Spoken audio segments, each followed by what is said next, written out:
नमस्कार, आप सुन रहे हैं रेडियो शिवनेरी 90.4 एफएम। मैं राम प्रकाश वर्मा लेकर हाजिर हूं प्रोग्राम कहानी जो सवारे जिंदगानी। दोस्तों, एक गुण है ईमानदारी, परंतु ये गुण आजकल बहुत कम देखने को मिलता है, या यूं कहिए कि ये गुण आजकल विलुप्त हो चुका है। परंतु ये गुण ऐसा गुण है जो हमारे लिए एक उन्नति की राह बना सकता है। जी हाँ दोस्तों, ये गुण सामने वाले को हमारा कायल बना सकता है। ये एक गुण हमारे जीवन का उत्थान कर सकता है। आइए दोस्तों, इसी गुण को लेकर एक कहानी सुनवाते हैं आपको। ये कहानी आपके बीच लेकर आ रहे हैं सुजीत उपाध्याय जी। नमस्कार दोस्तों, आज जो कहानी मैं प्रस्तुत करने जा रहा हूं उसका शीर्षक है ईमानदारी का फल।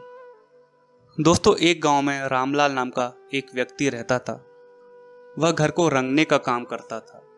वह अपना काम बड़ी ईमानदारी और मेहनत से करता था, पर मेहनत करने के बाद भी वह बहुत ही कम कमा पाता था। उसकी आमदनी से केवल 2 समय की रोटी का ही जुगाड़ हो पाता था। वह और ज्यादा कमाना चाहता था और ज्यादा काम करना चाहता था। एक दिन गांव के जमींदार ने रामलाल को बुलाया। रामलाल जमींदार के पास गया। जमींदार ने रामलाल से कहा कि उसके पास एक नाव है जिस पर उसको रंग करना है, और उसको रंग आज के ही दिन करना है। रामलाल ने जमींदार को बोला कि वह रंग कर देगा।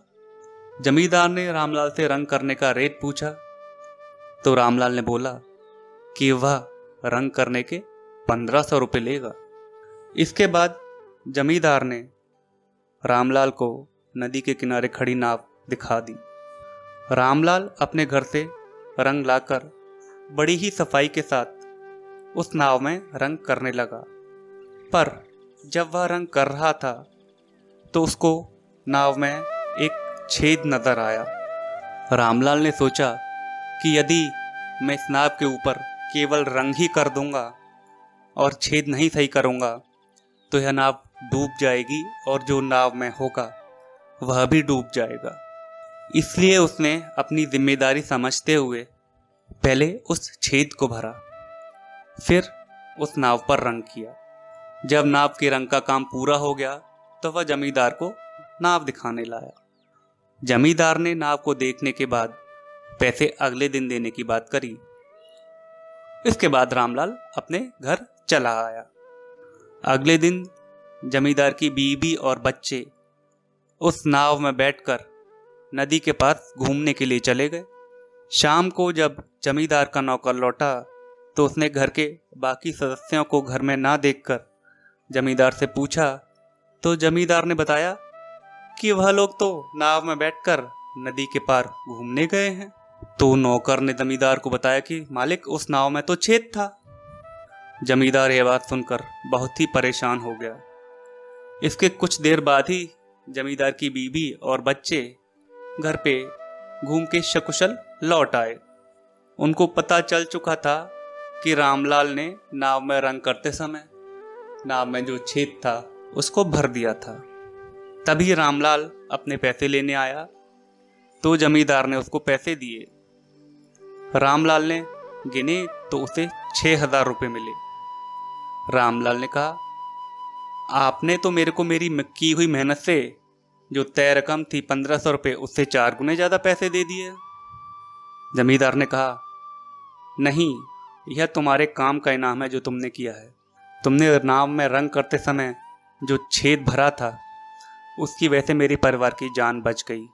रामलाल इस बात से बहुत खुश हुआ और धन्यवाद करता हुआ घर आया। तो दोस्तों, इस कहानी का मोरल यही है कि ईमानदारी और मेहनत से काम करने का नतीजा हमेशा अच्छा ही होता है। बहुत बहुत धन्यवाद उपाध्याय जी इस सुंदर कहानी के लिए। दोस्तों, आपने सुना कि किस तरह से रामलाल नाम का मजदूर, जो कि मजदूरी करके अपने परिवार का पेट पालता था, उस गरीब व्यक्ति ने जमींदार जैसे अमीर व्यक्ति को भी अपना कर्जदार बना दिया था।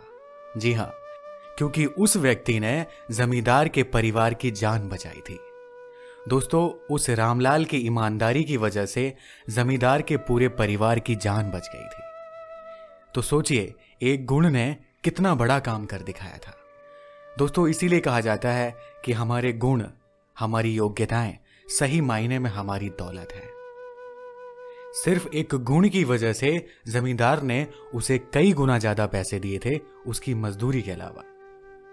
तो मित्रों, आपसे भी मेरी यही गुजारिश है कि अपने गुणों को, अपनी योग्यताओं को, अपनी विशेषताओं को खत्म ना होने दें। हम दूसरों को देखकर अपने गुणों का हनन ना करें। हम ये ना देखें कि सामने वाला क्या करता है, हम खुद को देखें। अगर हम खुद को देखेंगे तो खुद को बदलेंगे, और अगर हम खुद को बदलेंगे तो दुनिया खुद ब खुद बदल जाएगी। इन्हीं शब्दों के साथ मैं आपका रेडियो हमसफर राम प्रकाश वर्मा आपसे इजाज़त चाहता हूँ। आप खुश रहिए, अपना ख्याल रखिए, मुस्कुराते रहिए और सुनते रहिए रेडियो शिवनेरी 90.4 FM। आवाज़ तुमजा हमजा।